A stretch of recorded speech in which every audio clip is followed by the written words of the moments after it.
네, 감사합니다. 네, 이제 마지막 키워드입니다. 마지막 키워드 수우파 MZ세대 그리고 한국교회라는 제목으로 우리 필름프롬 대표이신 성현 박사님께서 발제해 주시겠습니다.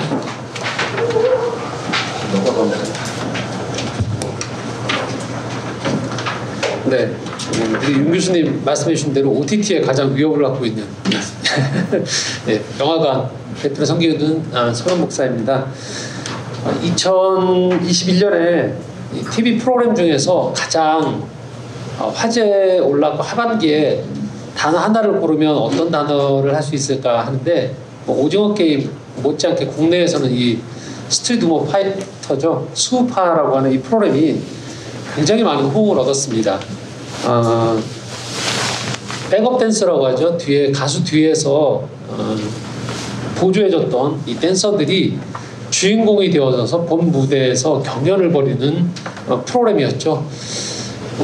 오신 분들도 아마 경험하셨을 텐데 저도 이 경연 프로그램에 좀 식상하고 피곤감을 많이 느끼고 있어서 요즘은 좀 잘 안 보는 편이었었습니다. 예전에는 그 슈퍼스타 K라든지 이런 프로그램들을 챙겨보면서 굉장히 좀 흥분하기도 하고 굉장히 많이 몰입했었는데 한 해 두 해 지나면서 경연자들이 꼭 그 우승자들이나 이 사람들이 마치 뭔가 인생을 보장받는 것처럼 드라마틱했는데 보면 꼭 그렇진 않다라는 것들을 보게 되어지고 심지어는 이 경연 프로그램 우승자들이나 또 꽤 호응을 받았던 사람들이 다른 경연 프로에 또 나오게 되는 그런 것들이 이게 하나의 TV 프로그램이구나라는 것들을 느끼면서 좀 피곤감이 많이 왔었고 이 수우파도 마찬가지 입장에서 제가 별로 관심을 갖지 않았어요. 특히나 이제 저는 춤을 별로 이렇게 호응이 관심 많이 안 가고 보통 이제 교회에서 쭉 하던 세대들이 익숙한 단어는 이 댄스보다는 율동이 좀 더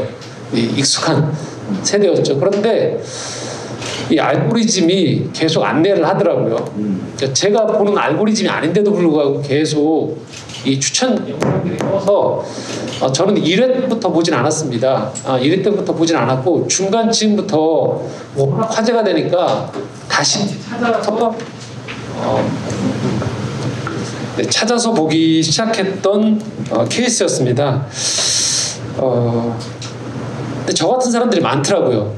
그리고 이 첫 회 때는 보통은 이 방송이 기센 언니들의 어떤 싸움의 놀이터다라는 홍보로 좀 갔었는데 그러다 보니까 좀 그런 부분에 거부감 있는 사람들이 접근이 쉽지 않았는데 첫 회가 끝나고서 역전이 됐죠. 이 반응이 이게 그런 게 아니구나라는 것들 새로운 프로그램이 탄생했다라는 뭔가 신호탄처럼 1회 때 그 반응이 나왔고 이게 갈수록 굉장히 이 반응이 열광적이어서 지금 끝났는데도 불구하고 지난주부터 이 스걸파라고 하죠. 또 스트리트 걸 파이터가 나와서 다시 이제 그 연령층이 밑으로 내려가면서도 이 열풍이 계속 이어지는 이 현상들이 일어났습니다. 그래서 이것이 단순히 그냥 젊은 세대들이 좋아하는 춤에 관련된 프로그램이라기보다는 하나의 우리가 주목할 만한 문화 현상이 아닐까 싶어서 좀 그 얘기를 하려고 저희가 이 키워드를 좀 선정했습니다. 일단은요, 스트리트 우먼 파이터에서 세 키워드를 그대로 가져와 봤습니다. 스트릿에 먼저 좀 주목을 했어요. 스트릿은 뭐 아시다시피 거리입니다. 거리.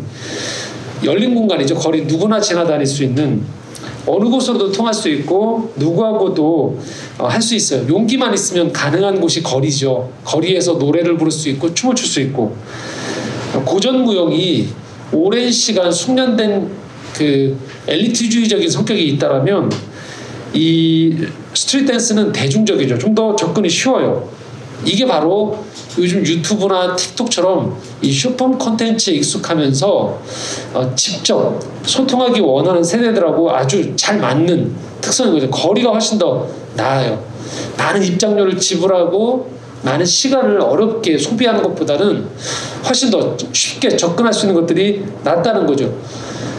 유튜브도 사람들이 접근성이 쉬웠기 때문에 지금은 프리미엄 서비스로 광고를 안 하고도 이걸 즐길 수 있지만 여전히 많은 사람들은 공짜로 유튜브를 즐기거든요.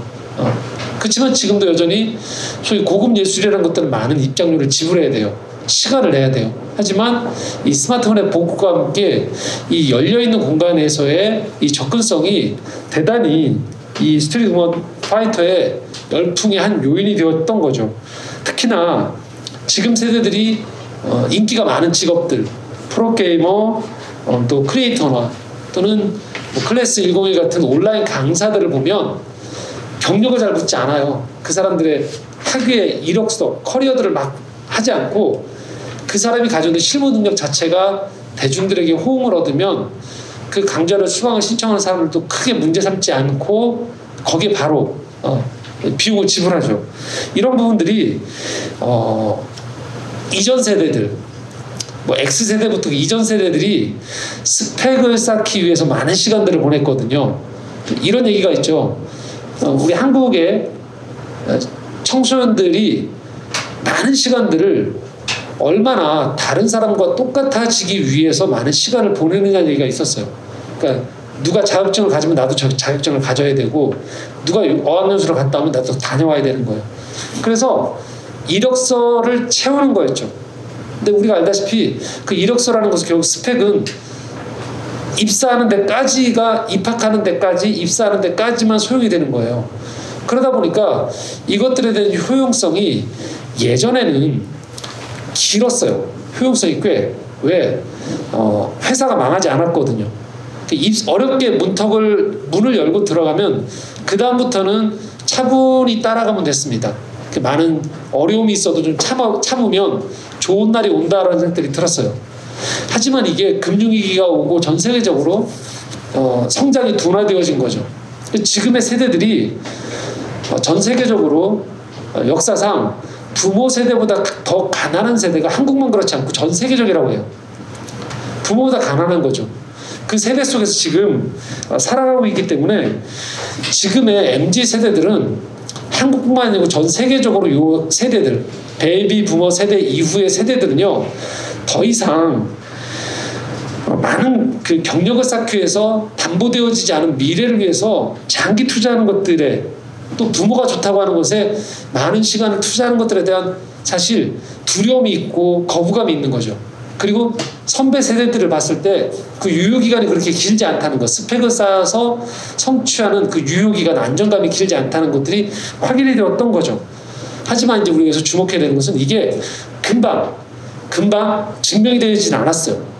근데 수우파가 그런 가능성의 단초를 보여준 거예요. 아, 저렇게 스펙을 쌓는 것이 아니고 내가 좋아하는 것들을 계속적으로 했을 때 어느 정도 당당한 개척자로서의 보상이 돌아올 수 있겠구나에 대한 성취감을, 또 희망을 보여준 거죠.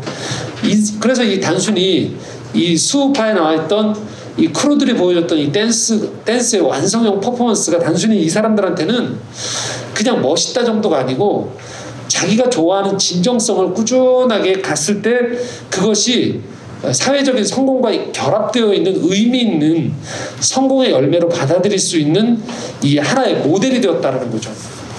두 번째는요, 우먼이라고 제가 뽑았습니다. 제목에도 우먼이 있으니까요. 참가자들이 여성으로만 구성되어 있죠. 물론 함께 참여하는 일부 사람들은 남성이 있었지만 거의 90% 이상이 여성들로 주인공으로 채워진 프로그램이었습니다. 근데 이 프로를 보는 대중들은 여성으로 보기보다는요, 이 사람들을 하나의 인간으로 봤다는 거예요. 이들의 무대에서는 그래서 그동안 한 10여 년 가까이 한국 사회에서 계속 되어지고 있었던 어떤 젠더 이슈, 페미니즘부터 해서 뭐 20대 남, 뭐 2대 남, 이런 논쟁의 문제가 아니고 한 인간이 성취되어지는 것. 근데 여성들로만 채워져도 그것들이 이게 뭔가 페미니즘에 대한 프로그램인가라고 의식하지 않을 정도의 완성형의 한 무대를 보게 된 거예요.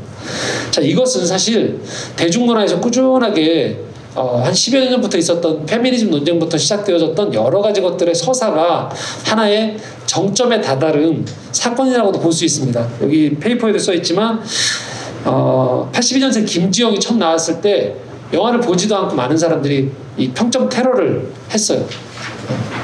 그런데 이 소설보다 훨씬 더 영화가 조금 더 많은 사람들한테 공감을 형성할 수 있는 그 것들이 됐죠. 이 81년생 김지영이 저희 영화관에서 했을 때 저도 영화관에서 이 프로를 같이 영화를 보는데요. 함께 봤던 저랑 낯선 30, 40대, 40대 정도, 50대 정도 여성들이요. 어깨를 들썩일 정도로 우시더라고요.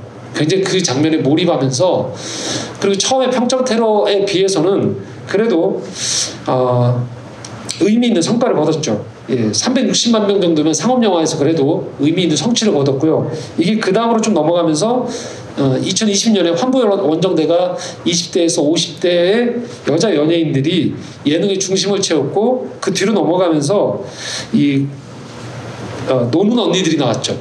그리고 올해 골 때리는 그녀들까지. 물론 이 서사로 보면 사실 노는 언니들이 좀 더 완성형이긴 해요. 왜냐면 골 때리는 그녀들은 또 남자 감독들이 나오면서 약간의 수동성이 가미되어 있거든요. 하지만 중요한 건 대중들이 받아들이는 친숙함이 여성들로만 채워졌다고 해서 그것들에 대한 거부감이 있지 않고 점점 익숙한 예능이 되어졌고, 이 수우파는 거기서 익숙함 정도를 넘어서서 감동 또는 도전 정도까지 진화되었던 프로그램이라고 볼 수 있습니다. 그래서 이렇게 제가 썼습니다. 보편적 경험으로 확장됐다는 거예요. 이 수우파는. 세 번째는요, 파이터입니다. 경연 프로그램이었습니다. 수우파는. 물론 우승자가 나왔죠. 허니제이라고. 패자도 있었어요. 하지만 이걸 제대로 보고 있으면요, 요즘 흔히 말하는 자본주의 사회에서 말하는 승자 독식 게임과는 좀 다르다라는 것들의 양상을 보게 되었어요.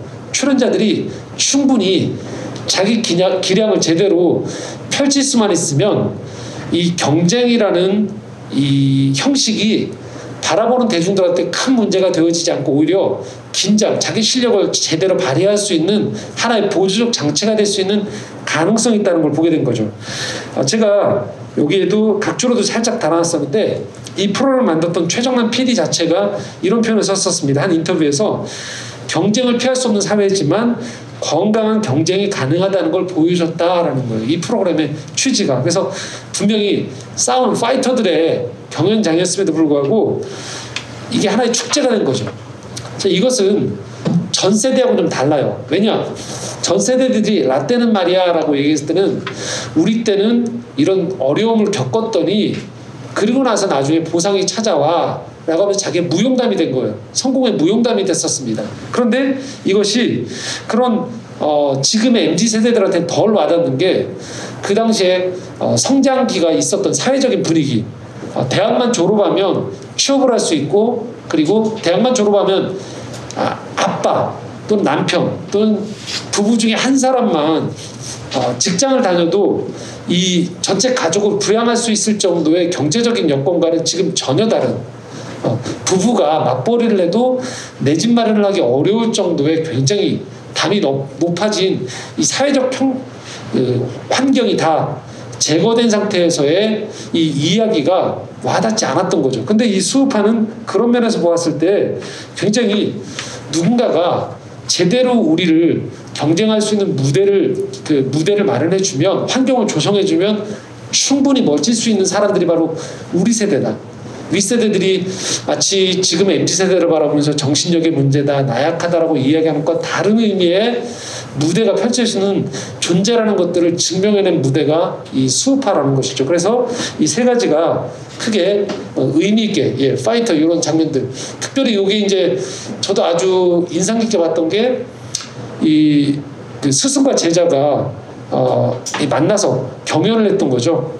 그리고 결국은 제자가 이겼습니다. 근데 끌어안고서 이들이 이렇게 이 설정상 약간 헤어질 때 별로 안 좋게 헤어져서 만나지 않던 사이였음에도 불구하고 이 경연이 축제가 되어지면서 끌어안으면서 이게 상당히 많이 갈등이 해소가 되어지는 걸 사람들이 보게 되는 거죠. 보통 우리가 경쟁을 하게 되어지면 친하던 사람도 이렇게 서로 앙숙이 되어지는데, 도리어 제대로 된 경쟁이라는 게 제대로 무대를 펼쳐주니까 상대방이 얼마나 성장했는지 완숙했는지를 보여줄 수 있는 이 축제가 돼버린 거죠. 그런 아주 인상적인 장면이었다라고 말씀을 드리겠습니다. 자, 또 하나는 이 수우파가 우리가 좀 이 세대적으로 지금 시대적으로 좀 봤으면 하는 건요, 공정이라는 단어였어요. 공정. 요즘 가장 많이 나오는 단어 중에 하나가 제가 노력이라고 썼는데 사실은 여기서 한 걸음 더 나가죠. 노오력이라고 하죠. 예, 노력에 배신당했다라고. 노력을 해도 보상이 돌아오지 않는다라는 것들에 대한 것들이 굉장히 있었고, 특별히 이 노력의 배신을 많이 쓰는 세대가 20대 남성 한국에서 눌려 있다는 거예요. 계속 여기저기 너무 많은 장치들이. 그래서 한국 사회에서 지금 20대 남성들이 공정이라는 단어를 쓸 때의 의도는 뭐냐면, 공정은 곧 생존하고 연결되어 있다고 이들은 인식하고 있어요. 그렇기 때문에 굉장히 공정이 중요한 키워드였는데요. 아까도 백가원 원장님도 얘기했듯이 지금 이런 부분들이 굉장히 예민하기 때문에 기업에서의 이 성과급의 문제에서도 문제가 되어졌죠. 그런데 이 수우파가 하나 아주 중요한 그 단서를 보여줬습니다. 어떤 단서를 보였냐면, 본래 이 댄서들은 백업이라고 해서 뒤에 있었단 말이에요. 그런데 이 수우파를 만든 제작진이 기획을 한 거죠. 이들에게 무대에 앞으로 놓을 수 있는 기회를 주면 어떨까라는 하나의 무대를 의도적으로 만들어준 거예요. 의도적으로 만들어주자 원래 이 사람들이 어떤 사람들이고 실력을 가지고 있던 사람들이 이 기울어져 있던 것들을 제대로 펴줘서 무대를 마련해 주니까 엄청난 실력을 발휘하게 된 거죠. 특별히 이제 저도 인상 깊게 봤던 그 경연 라운드 중에 하나가 뭐였냐면, 기존 가수들이나 유명한 그 메인 스타들이 백업으로 들어가거나 거꾸로 또는 그 팀의 일원으로 들어가서 함께 댄스를 하는 장면을 보게 됐었어요. 굉장히 감동이더라고요. 왜냐하면 얼마든지 이런 반대적인 역전된 조합이 가능한데, 우리는 그동안 일방적으로 가수가 노래를 불러야 되고 뒤에 댄서들이 춤을 춰야 된다고 생각했어요. 근데 얼마든지 바뀔 수 있다는 거예요. 댄서들이 춤을 추는데 가수들이 노래를 부를 수 있는 조합이, 우리는 여태까지 그런 조합을 잘 보지 못했던 거예요. 그게 얼마나 멋지고 강렬한지를 보지 못했는데, 기획을 그렇게 해주는 순간에 대중들이 그 기회를 제공받은 거죠. 이 공정이라는 게 바로 이런 거라는 거예요. 공정은 이 사회에서 우리가 이야기하는 것은 과도한 능력주의에 대한 맹신도 필요 없고요. 또 각 영역의 고유성을 무조건 무시한 상태에서 획일적인 공정이 아니고요. 그게 아닌 서로 간에 제대로 된 실력을 발휘할 수 있는 무대를 주어졌을 때 그게 공동의 식사가 될 수 있는 것이다라는 것들. 그래서 우리가 이 공공성 또는 공동체성을 강조한다는 게 결국은 모두에게 공공의 이익으로 환원될 수 있다는 것을 이 수우파가 보여준 거죠. 이 수우파는 그래서 끝나고 난 다음에 패자가 없었어요. 8팀 크루들도 다 유명해졌고, 그 여기에 보조로 함께 출연했던 스타들도 굉장히 멋있게 대중들에게 각인을 됐죠. 이게 바로 저는 어떤 시선으로 기획을 하느냐에 대한 문제고, 우리 시대에서 이 공정이라는 단어를 쓸 때 어느 한쪽을 편들기 위한 것이 아닌 이 공공성이나 공동체성을 강조한다는 것들이 무엇을 의미하는지 단순히 이념주의적인 논쟁에서 그치지 않고 체험적으로 저게 저런 의미였구나에 대한 걸 아주 즐기면서 체험적으로 보일 수 있던 프로라고 생각을 합니다. 20대 남성들에 대한 이 지지율이 그래서 이준석 현상이라고 일컬었던 데에서 한번 터졌던 적이 있었던 거죠. 지금은 이제 좀 요즘 또 그렇게까지는 사람들한테 주목을 끌지 않고 있지만 올해 5월에서 8월 사이에 굉장히 이것들이 화두가 되었던 것은 바로 이런 이유가 있었다고 보여집니다. 자, 마지막으로 하나 빠졌네요. 마지막으로 이 수우파가 교회에 던지는 질문입니다. 저는 이 수우파를 보면서 젊은이들이 저렇게 역동적이구나, 저렇게 다이나믹할 수 있구나. 근데 한편으로 좀 안타까웠던 건 교회 안에 있는 청년들을 봤을 때 그만큼의 이 역동성이 느껴지지 않는 지점들, 뭐 지금의 교회에 나오는 청년들을 폄하하기 위해서가 아니고 오히려 교회 쪽에 좀 포커스를 두고 싶었던 거예요. 충분히 가능성이 있고 많은 에너지가 있는 젊은이들에게 교회가 과연 그런 자리를 제공하고 있는지에 대한 질문을 좀 해보게 됐습니다. MZ세대가 교회 내에서 활동할 수 있는 공간이 굉장히 적어요. 그리고 소통할 수 있는, 여기에서 이 크루들을 끌고 갔던 리더들이, 각 팀의 리더들이 굉장히 리더십을 발휘하고 있는데 교회 안에 과연 이 MZ세대들과 함께 소통할 수 있는 리더나 멘토들이 많은가, 적절히 있는가를 생각해 보면 그렇지 않다라는 것들을 좀 보게 되어지는 거죠.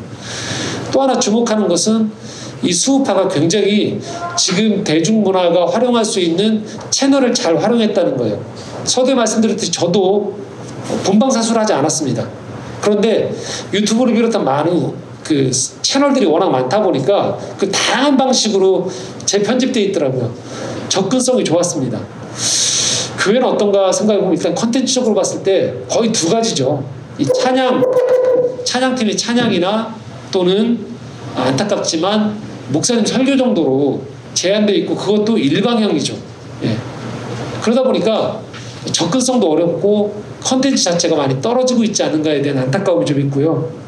그렇기 때문에 지금 하나 PPT가 좀 빠졌는데 제가 올해 2021년에 서울시에서 발표한 이 자료를 보니까요. MZ세대가 35.5%더라고요. 서울 인구에. 3명 중에 1명이 MZ세대더라고요. 그만큼 이 퍼센테이지도 크고 소비적으로 보나 활동적인 면에서 굉장히 중요한 그 세대라는 거죠. 만약에 그럼 이 서울로만 좁혀서 보더라도 물론 전국으로도 가야죠. 그렇지만 서울로 봤을 때 그럼 3분의 1의 MZ세대만큼의 이 포션에 대해서 교회가 정말로 생각하는가를 한번 떠올려 보면 쉽지 않다라는 것들을 좀 보게 되어지죠. 그래서 당연히 이 수우파는 자본과 대중문화적인 특성이 결합되어 있기 때문에 교회가 당장은 저는 이걸 접목해서 흉내내는 것들이 쉽지 않다고 생각해요. 흉내를 내서도 안 되고요. 하지만 이 안에 흐르고 있는 이 도전정신 또 이 중요하게 어디에 초점을 맞춰야 되는지에 대한 이 논의의 시작은 수우파가 충분히 던질 수 있다고 생각해서 저는 그런 생각을 한번 해봤었어요. 당회 또는 교회 운영위원회들이 한 번 정도 이 수우파 1회를 같이 당회실에 앉아서 한번 보시면 어떨까. 그냥 이런 발자만 보는 게 아니고 실제로 한 50분이나 1시간 정도를 그냥 아무 전제를 달지 않고 한번 이 수우파 경연 무대를 한번 보면 어떤 생각이 들까를 생각해보면 상당히 저는 긍정적으로 뭔가 도전이 되어지지 않을까라는 생각이 들고, 예, 말이 다음 세대라고 자꾸 저희가 다음 세대 하는데 엄밀히 말하면 다음 세대가 아니죠. 지금의 세대죠. 지금의 세대인데 우리가 습관적으로 자꾸 다음 세대라고 자꾸 언어적으로 자꾸 미루고 있는데 어떻게 보면 지금 얘기한 대로 3분의 1이 셋 중에 하나가 MZ세대인데도 불구하고 우리가 언제까지 다음 세대로 그가 얘기할 것인가를 저는 심각하게 고민해야 될 때가 아닌가 생각이 들었고 좀 그런 숙제가 저한테도 주어졌었습니다. 네, 이상 발제 마치겠습니다.